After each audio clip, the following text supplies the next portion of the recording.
Roopkumar Hindi classes में आप सभी का स्वागत है। अगर आपको मेरी वीडियो पसंद आ रही है तो प्लीज़ लाइक, शेयर व सब्सक्राइब करना। आज हम पढ़ेंगे प्रयत्न के आधार पर व्यंजनों का वर्गीकरण। तो उच्चारण के आधार पर व्यंजनों का वर्गीकरण 8 प्रकार। पहला आएगा स्पर्शी व्यंजन। फेफड़ों से निकली हुई हवा के द्वारा वाक्यांतर अवयवों को स्पर्श करके बाहर निकलना। मतलब फेफड़ों से निकली हुई हवा के द्वारा अपने किसी भी वाक्यांतर के अवयव को स्पर्श करके हवा जब बाहर निकलती है तो किन किन वर्णों का उच्चारण होता है, तो उनको अपन स्पर्शी व्यंजने कहते हैं। जिसमें क वर्ग में प्रथम 4 वर्ण आएंगे क, ख, ग, घ। ट वर्ग में ट, ठ, ड, ढ। त वर्ग में त, थ, द, ध। प वर्ग में प, फ, ब, भ। इस प्रकार प्रथम 4 वर्ण आएंगे। दूसरा देखते हैं संघर्षी व्यंजन। जिन व्यंजनों के उच्चारण के वक्त हमारे मुख विवर से प्राणवायु संघर्ष या रगड़क के साथ बाहर निकलती है उन्हें संघर्षी या ऊष्म व्यंजन कहा जाता है। तो प्राणवायु संघर्ष या रगड़क के साथ बाहर निकलती है तो उन्हें क्या कहते हैं? संघर्षी या ऊष्म व्यंजन।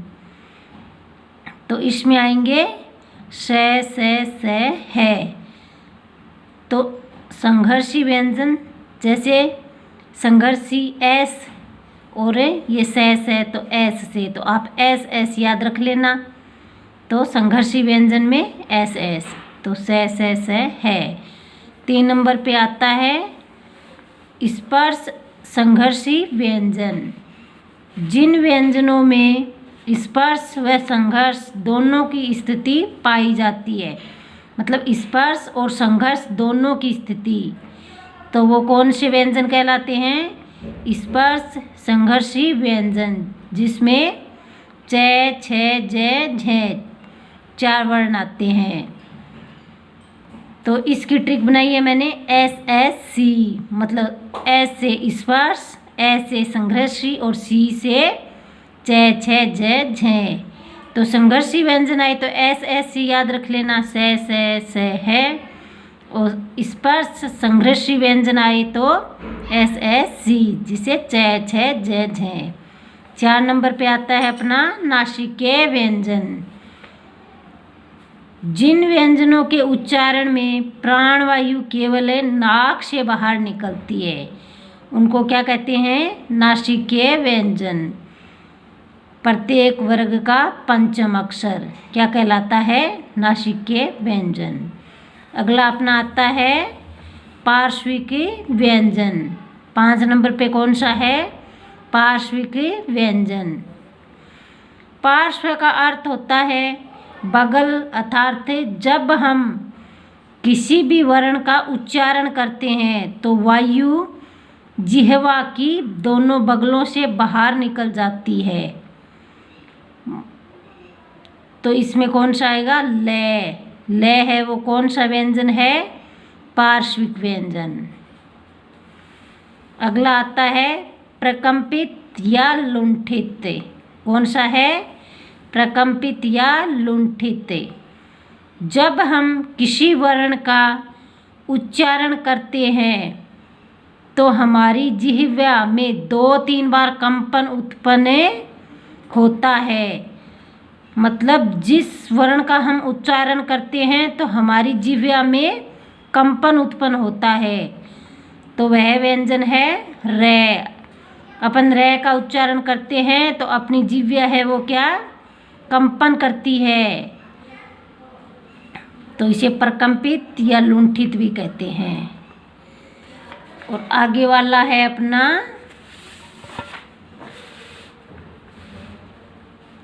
उत्क्षिप्त व्यंजन, जिसका अर्थ है फेंका हुआ। जिन वर्णों का हम जब उच्चारण करते हैं तो हमारी जिह्वा की नोक का झटके से नीचे गिरना, इन्हें ताड़नजात व्यंजन भी कहा जाता है। तो इसमें कौन से हैं? ड और ढ, ये उत्क्षिप्त या ताड़नजात व्यंजन कहलाते हैं। हम इनको बोलते हैं तो हमारी जिह्वा है वो क्या? झटके के साथ नीचे गिरती है, इसलिए इसको ताड़नजात या उत्क्षिप्त व्यंजन भी कहते हैं। आगे 8 नंबर पे है संघर्षहीन व्यंजन, मतलब जिसमें संघर्ष की आवश्यकता नहीं होती है। जिन वर्णों का उच्चारण करते समय हवा बिना संघर्ष के बाहर निकल जाती है, मतलब फेफड़ों से उठी हुई हवा बिना किसी संघर्ष के बल के आसानी से है वो हवा बाहर निकल जाती है, तो वे कौन से व्यंजन है? ये और वे। अब आगे पढ़ते हैं कंपन के आधार पर वर्णों का वर्गीकरण। किन के आधार पर? कंपन के आधार पर वर्णों का वर्गीकरण। तो ये 2 प्रकार के होते हैं, घोष और अघोष। कौन कौन से? घोष और अघोष। तो पहले अपन करते हैं घोष, या इनको बोलते हैं संघोष। जिन व्यंजनों का उच्चारण करते समय हमारी स्वर तंत्रियाँ झनकृत होती है तो उनको क्या कहेंगे? घोष, नाद। कि जिन व्यंजनों का उच्चारण करते हैं तो स्वर तंत्रियाँ है वो झनकृत होती है। जैसे हर वर्ग का तीसरा, चौथा, पांचवा प्लस ये रे लव्य है, तो ये किस में आएंगे? घोष में।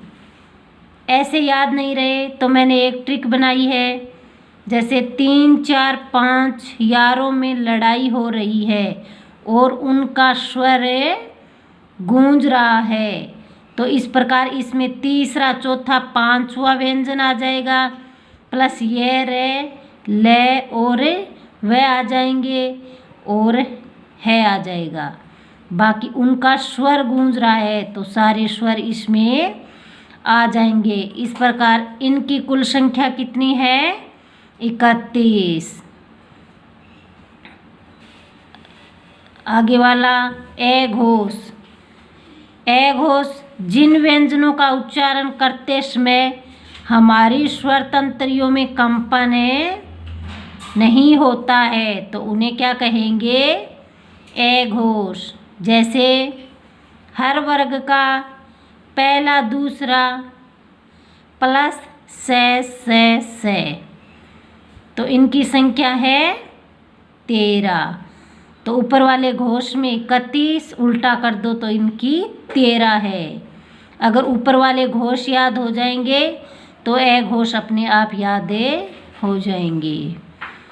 अब आगे पढ़ते हैं प्राण तत्व अथवा श्वास वायु के आधार पर व्यंजनों का वर्गीकरण।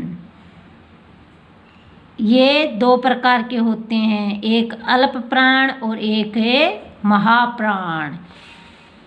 अल्प प्राण जिन व्यंजनों के उच्चारण के वक्त हमारे मुख विवर से अल्प मात्रा में प्राणवायु बाहर निकलती है, मतलब अल्प, थोड़ी कम मात्रा में प्राणवायु है वो बाहर निकलती है, तो उन्हें क्या कहेंगे? अल्प प्राण व्यंजन। जैसे हर वर्ग का पहला, तीसरा, पांचवा प्लस ये रे लव्य प्लस रे। तो इसकी मैंने एक ट्रिक बनाई है। जैसे इसमें अल्प में 3 अक्षर है, जैसे ए, ले, पे, तो 1, 2, 3। इसी प्रकार इसमें ये विषम संख्या आ रही है तो हर वर्ग का विषम व्यंजन, जैसे पहला, तीसरा, पांचवा, तो ये किस में आएंगे? अल्प प्राण में। आगे पढ़ते हैं महाप्राण। जिन व्यंजनों के उच्चारण के समय हमारे मुख विवर से ज़्यादा मात्रा में प्राण वायु बाहर निकलती है तो उन्हें क्या कहेंगे? महाप्राण। जैसे हर वर्ग का दूसरा और चौथा, हर वर्ग का दूसरा और चौथा वर्ण प्लस से है और ढे, तो ये किस में आएंगे? महाप्राण में। महाप्राण महा है वो क्या है? 2 अक्षर है ये इसमें, तो ये दूसरा और चौथा। तो इस प्रकार आपको अल्प प्राण याद हो जाएंगे तो महाप्राण अपने आप याद हो जाएंगे। आज की वीडियो में बस इतना ही। नेक्स्ट वीडियो में फिर मिलेंगे, तब तक के लिए नमस्कार।